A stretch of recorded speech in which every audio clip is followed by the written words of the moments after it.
Good evening and welcome to Tucker Carlson. Tonight, the State of the Union address is still scheduled to take place next week, but it's not clear where it will be delivered. The Speaker of the House, Nancy Pelosi, has said the president is not welcome in the House. Latest on that just ahead. But first, there was a brief moment, a small window at the beginning of this week when it seemed possible that our media establishment might look inward and learn something useful about itself. Humiliation, as always, is the best teacher, and they were definitely humiliated. In the space of just a few days, two separate high-profile news stories turned out to be utterly fraudulent. First, BuzzFeed announced that former Trump lawyer Michael Cohen had been coached to commit perjury by the President of the United States. The cable news caucus immediately erupted in glee. Finally, we got him! Until Robert Mueller's office weighed in to point out that the story, thrilling as it sounded, wasn't strictly speaking true. So that was embarrassing. And then, just 24 hours later, our entire ruling class united as one to crush a group of Catholic schoolboys from Kentucky who had apparently behaved disrespectfully toward an American Indian man here in Washington. A short video clip on social media appeared to tell that story. The only problem was there were other, much longer videos of the very same event, and they revealed a very different truth. The students from Covington Catholic did not harass anyone. In fact, they were the ones being harassed. Ouch. Various media luminaries swiftly deleted their scolding tweets. Some even apologized for them for getting it wrong. Self-awareness made a rare appearance in the National Press Corps. But the moment passed quickly. It is always painful to concede your mistakes, especially the mistakes you make because you've allowed mindless stereotypes rather than facts to shape your understanding of the world. Nobody wants to admit that. It's much easier to blame others. And so the media did just that. Yesterday, the Washington Post ran a story that summed up the new consensus on the Covington students. Here it is. Quote, a viral story spread. The mainstream media rushed to keep up. The Trump internet pounced. Got it?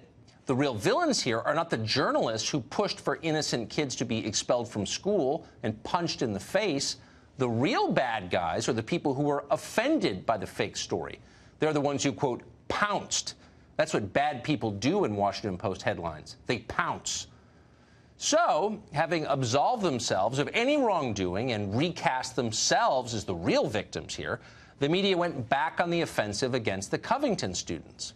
One of those students, a boy called Nick Sandmann, made the mistake of going on NBC this morning. And here's what happened next. Do you feel from this experience that you owe anybody an apology? Do you see your own fault? We looked at that video and thought about how it felt from the other's perspective. In other words, there were a lot of you, a handful of the others. Do you think they might have felt threatened by a bunch of young men kind of beating their chests? Do you think if you weren't wearing that hat, this might not have happened, or it might have been different? There's something aggressive about standing there, standing your ground. Yeah, there's something aggressive about standing there. Failing to move is a hostile act. We can't have people standing still in public places. Get a move on, son.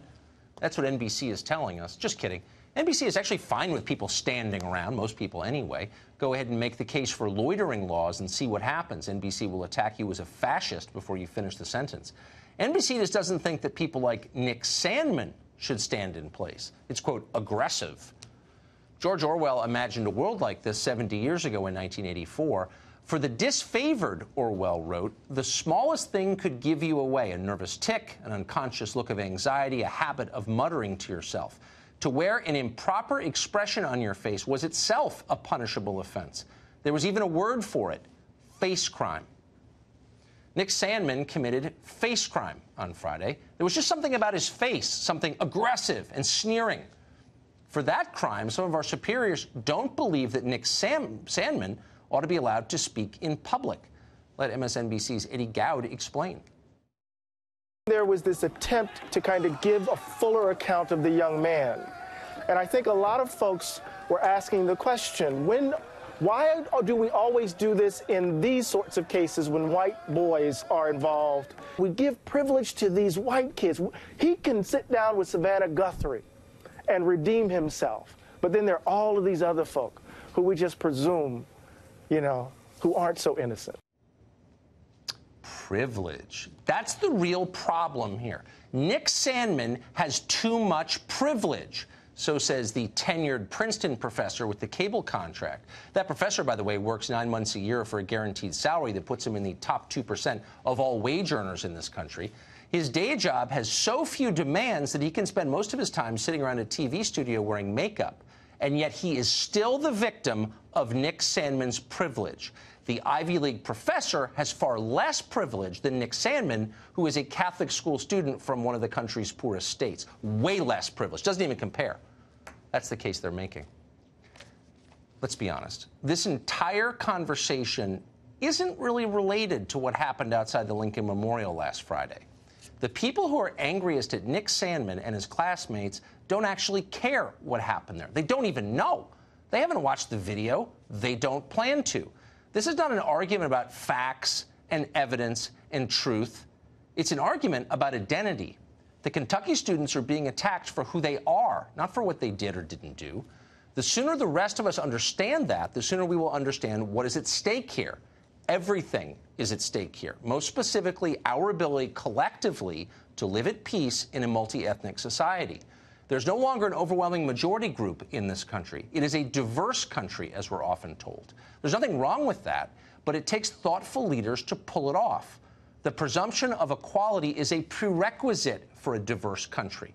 Once people start believing that some groups are inherently inferior to other groups, they have more privilege. They shouldn't be allowed to stand in public. There's something about their faces we don't like.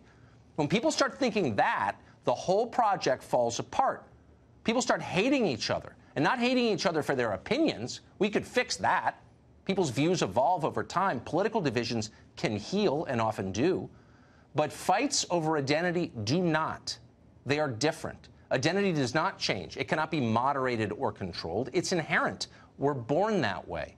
When we go to war over who we are, it is a permanent battle. It is a disaster that lasts for generations. Identity politics will destroy this country faster than a foreign invasion. You should know that as you listen to them push it relentlessly, as they relentlessly do.